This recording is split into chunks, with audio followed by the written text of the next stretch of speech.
tas laptop juga dari kain perca. Kalau ini dari kain percanya kursi kanvas ya. Tutup galon, celengan. Yang bawah tadi biasanya tempat snack seperti snack kentang gitu ya, Pringles dan lain sebagainya, Mr. Potato. Ya, seperti itu. Saya hanya ingin memberi gambaran contoh-contoh apa yang bisa kita lakukan terhadap sampah itu ternyata banyak sekali. Ini baru sebagian dari apa yang sudah kita lakukan. Banyak yang belum kita foto karena ini katalog yang lama. Jadi asalkan kita mau sedikit membuka berkreasi, banyak sekali yang bisa kita lakukan terhadap sampah. Jadi nanti sampah itu tidak lagi menjadi masalah, tapi sumber berkah baik untuk sekolah maupun untuk warga di sekitar sekolah. Begitu dulu yang bisa saya sampaikan. Terima kasih atas perhatiannya.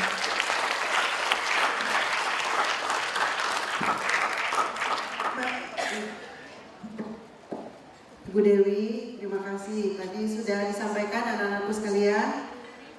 Jadi ada beberapa manfaat yang luar biasa nih dengan kegiatan yang dilakukan oleh Ibu Dewi dengan rekan-rekan di sekolah dan juga di sekitar sekolah ya Ibu-ibu. Pertama, lingkungan menjadi bersih karena sudah mengurangi jumlah sampah. Kedua, mendapatkan penghasilan ya Bu ya. Apalagi katanya tadi berkualitas ekspor. Kemudian juga memberdayakan ibu-ibu yang biasanya hanya ya mungkin mengantar selesai itu mengobrol atau mungkin kurang banyak yang dilakukan. Sekarang menjadi lebih aktif bekerja dan juga ada sesuatu yang dibanggakan ya, menghasilkan sesuatu.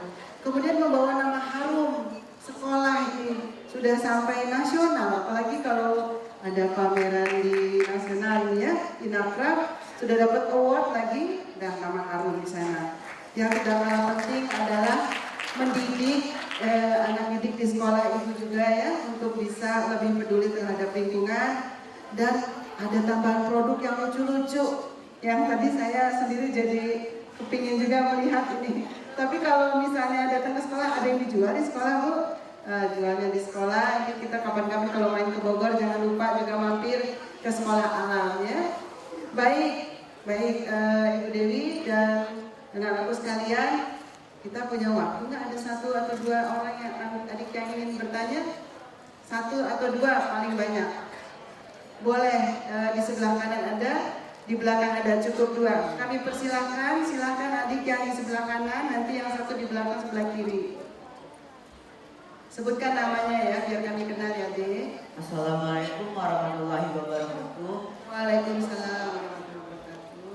Saya Farah Fendida dari Provinsi Riau. Saya sangat tertarik dalam membuat kerajinan bekas tersebut. Namun satu hal yang sangat ingin saya tanyakan adalah tentu modalnya itu lebih sedikit. Bagaimana cara kita bisa menentukan harga barang tersebut?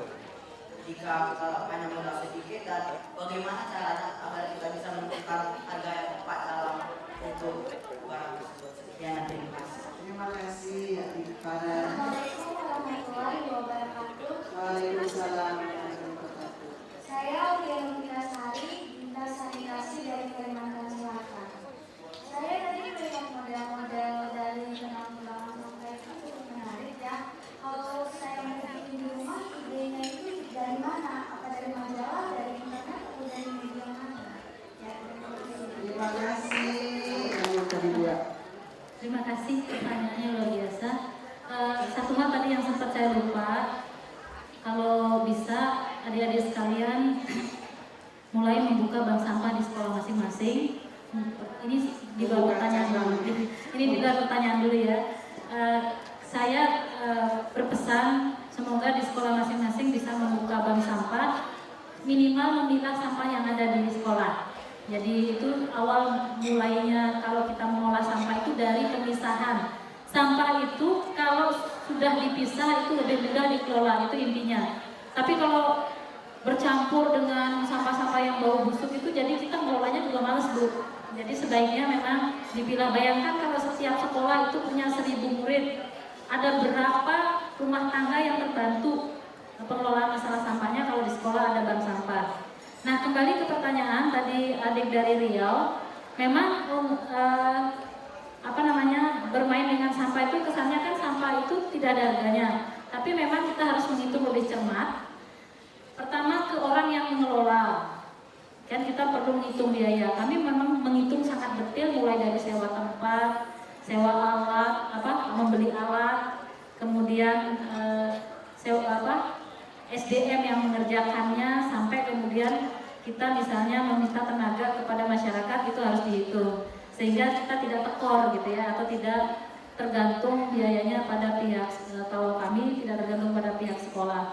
Yang paling penting dihitung adalah biaya pengerjaannya. Biaya pengerjaannya misalnya kan kita harus memberdayakan ibu-ibu. Misalnya kalau bikin keranjang kan kita harus ngelinting korannya. Nah, kita harus hitung ongkos ngelinting korannya, kemudian ongkos lem, alat dan sebagainya, kemudian finishing, baru kita bisa temukan harga keranjang. Kita temukan harga keranjangnya. Memang butuh beberapa kali trial ya sampai kita menemukan harga yang pas. Saya mungkin tidak bisa memperinci di sini, tapi kalau misalkan adik siapa tadi dari Riau memang membutuhkan input, nanti bisa kita email bagaimana cara menghitung usaha daur ulang sehingga tidak merugi dan bisa. Yang penting kan kalau dari usaha atau bisnis itu apapun bentuknya itu berkelanjutan. Nah, itu bisa kita hitung dengan cermat. Mungkin nanti kalau misalnya membutuhkan email, ada email kami tadi di presentasi tadi nanti, atau bisa menghubungi panitia ya. Nanti, emailnya nanti bisa kirim email ke sini bagaimana menghitung nilai sebuah produk. Misalnya satu produk aja, gimana sih hitungnya, mungkin nanti kita bisa bantu ya. Kalau sekarang waktunya nggak cukup, mungkin kalau harus detail menghitung. Kemudian untuk pertanyaan kedua, bagaimana? Oh iya, bisa dilihat dari apa di website. Kami punya website, kami punya di Facebook ada, Salam Rancage ada, kemudian ada Twitter, ada juga di WordPress. Tapi yang paling banyak informasinya sekarang yang di Facebook. Jadi ada Facebook Salam Rancage. Nah, untuk ide itu tidak terbatas, silahkan browsing, bikin keranjang koran biasanya akan keluar. Atau misalnya bikin keranjang rotan. Ini kan bahannya hanya menggantikan rotan saja gitu. Tapi prinsip dasarnya sama. Membuat keranjang koran ini, kalau tag kami tak ada rotan, koran pun jadi gitu ya. Tapi prinsip menganyamnya sama dengan menganyam rotan. Banyak sekali kalau kita mau browsing aja, kata kuncinya produk daur ulang akan keluar semua contoh-contoh kreasi. Nah, tinggal nanti adik-adik mengembangkan. Kalau misalnya belum bisa gitu ya, belum bisa dicontoh saja, tapi tinggal nanti di variasi dikembangkan. Misalnya membuat kaleng lukis, membuat apa saja yang ada di sekitar, tinggal kita yang penting lakukan dulu. Wah, aku nggak bisa gambar, jangan bilang nggak bisa gambar. Saya juga seumur-umur nggak bisa gambar. Tapi kita kan ada buku LKS, ada buku dongeng, ada buku cerita yang gambarnya lucu-lucu. Itu bisa kita coba contoh gambarnya dulu. Nanti tinggal kita main warna, kita kembangkan. Memang awalnya biasanya kata orang meniru dulu kalau memang belum bisa. Tapi nanti kita step berikutnya adalah mengembangkan, jangan hanya sekedar meniru. Begitu mungkin. Baik ya. Ibu Dewi, terima kasih. Tepuk tangan kepada dua penanya tadi, adik kita ya. Jadi nanti kalau ada katanya Ibu Dewi punya hadiah kepada yang tadi bertanya berdua, silakan maju. Ibu Dewi juga ini punya sesuatu hadiah katanya. Pak adik kita Farah tadi dengan Ibu Mbak Lia atau adik Lia, silakan. Bisa menjadi souvenir kenangan. Mudah-mudahan nanti dilakukan di Riau dan di Kalimantan Selatan ya. Ya, dikembangkan dengan sekolahnya ya, Bank Sampah. Terima kasih Bu Dewi juga. Aduh, kalau gitu tadi yang nanya akan banyak ya kalau ada hadiah. Kita juga mau tanya ini. Baik, sudah selesai kita ya waktunya. Terima kasih Bu Dewi. Aplaus kepada Ibu Dewi. Terima kasih, mohon maaf sudah dikurangi.